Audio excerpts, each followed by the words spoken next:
तो hi guys, welcome to my YouTube channel. Guys, आज के इस वीडियो में हम बात करेंगे क्लास 10th के लिए सामाजिक विज्ञान यानी एसएसटी बोर्ड परीक्षा के सबसे महत्वपूर्ण प्रश्न। ये प्रश्न इतने ज़्यादा इंपॉर्टेंट है कि बोर्ड परीक्षा में 100% आपके पूछा ही पूछा जाएगा। ठीक है, और साथ ही साथ बात कर लेंगे कि इस वीडियो में आपको बहुविकल्पीय प्रश्न मिलेंगे, प्लस अति लघु इंपॉर्टेंट अति लघु उत्तरीय प्रश्न और बहुत ज़्यादा इंपॉर्टेंट दीर्घ उत्तरीय प्रश्न आपको इस वीडियो में देखने को मिलेंगे। ठीक है, तो इसके लिए आपको कुछ नहीं करना है। अगर आप इस वीडियो को देख लेते हो तो आपको बोर्ड एग्जाम में 70 नंबर बिल्कुल पक्का है। ठीक है, ये 70 नंबर आपका बिल्कुल पक्का हो जाता है, तो आपको इस वीडियो में 70 नंबर की तैयारी करना है। तो गाइस, सबसे पहला जो क्वेश्चन आपको हमने बताया कि बहुविकल्पी प्रश्न देखने को मिलेंगे, वैसा ही है। राष्ट्रवाद का प्रारंभ किस देश से हुआ? ऑप्शन दे रखा है जर्मनी, दूसरा है इटली और तीसरा है फ्रांस और चौथा है इंग्लैंड। ठीक है, तो जो देखो, जो राष्ट्रवाद का प्रारंभ था वो किस देश से हुआ था? फ्रांस देश से। ठीक है, इसके बाद नेक्स्ट क्वेश्चन है, असहयोग आंदोलन का नेतृत्व किसने किया था?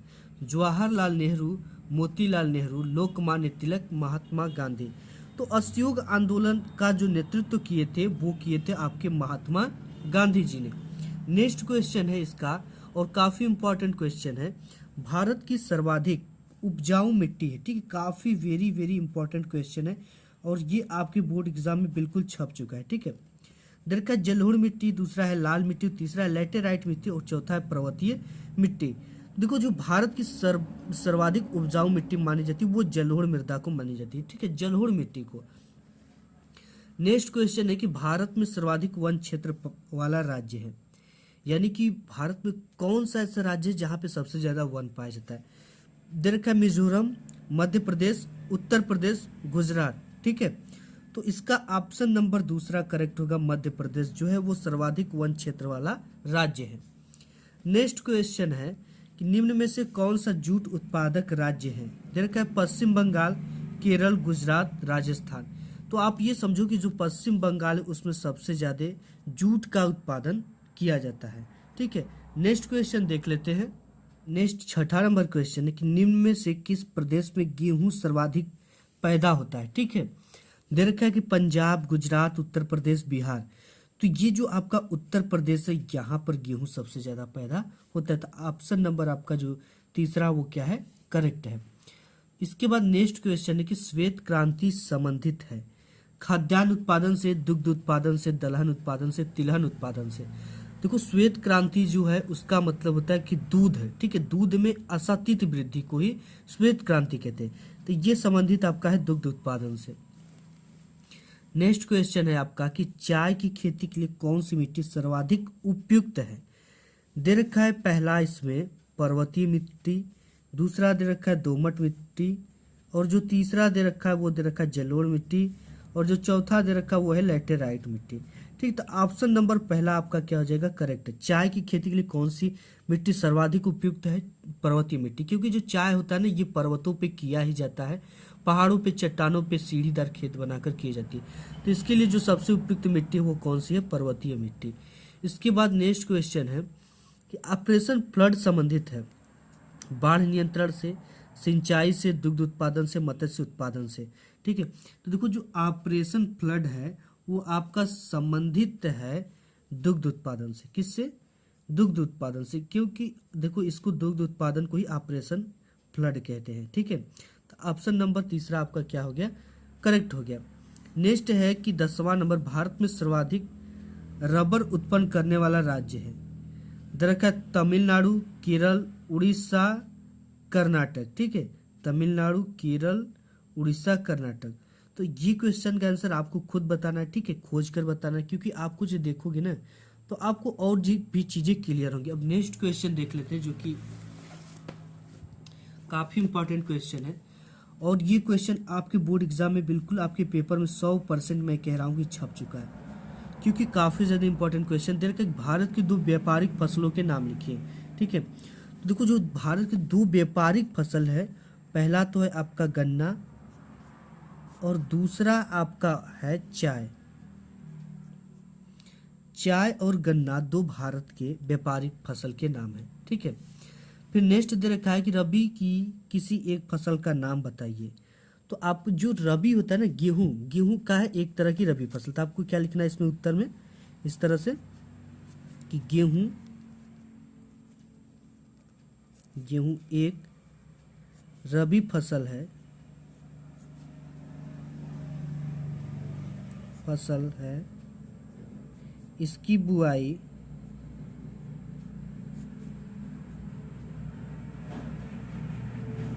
देखो इस समय सीजन भी चला, इसकी बुआई शीत ऋतु में होती है। ठीक है, शीत ऋतु यानी अक्टूबर से दिसंबर के बीच है,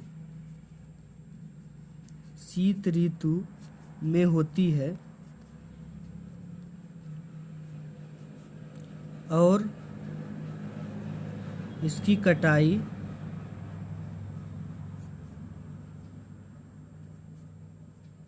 ग्रीष्म ऋतु में होती है।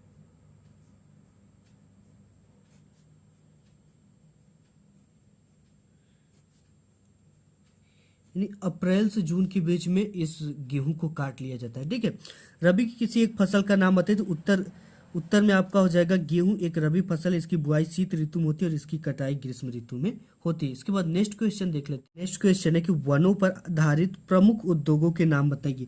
ये क्वेश्चन 101% काफी इंपॉर्टेंट क्वेश्चन है और ये वेरी वेरी इंपॉर्टेंट क्वेश्चन आपके बोर्ड पेपर में बिल्कुल छप चुका है।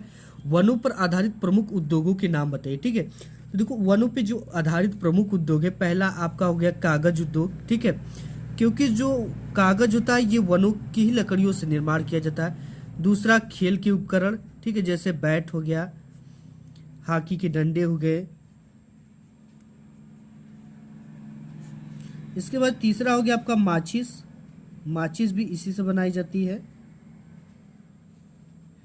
और जो चौथा हो गया आपका तारपीन का तेल भी इसी से निकाला जाता है। ठीक है, खेल उपकरण रबर उद्योग भी इसी से किया जाता है।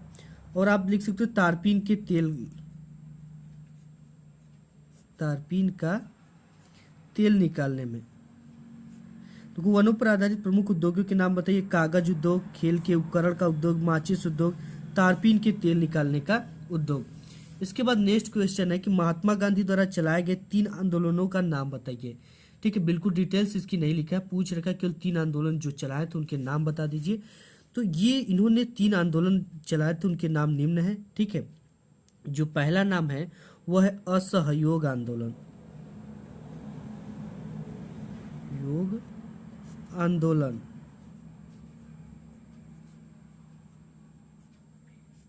असहयोग आंदोलन इन्होंने चलाया था आपका 1 अगस्त 1920 में। ठीक है, 1 अगस्त 1920 ईस्वी में चलाया था। इसके बाद दूसरा इन्होंने आंदोलन चलाया था, कौन सा आंदोलन था? सविनय अवज्ञा आंदोलन। ठीक है, सविनय अवज्ञा आंदोलन, सविनय अवज्ञा आंदोलन, इसको इन्होंने चलाया था। सविनय अवज्ञा जो था वो 12 मार्च और 1930 ईस्वी में चलाया था। तीसरा जो था वो था भारत को छुड़वा दिए थे, बिल्कुल ये भारत छोड़ो आंदोलन।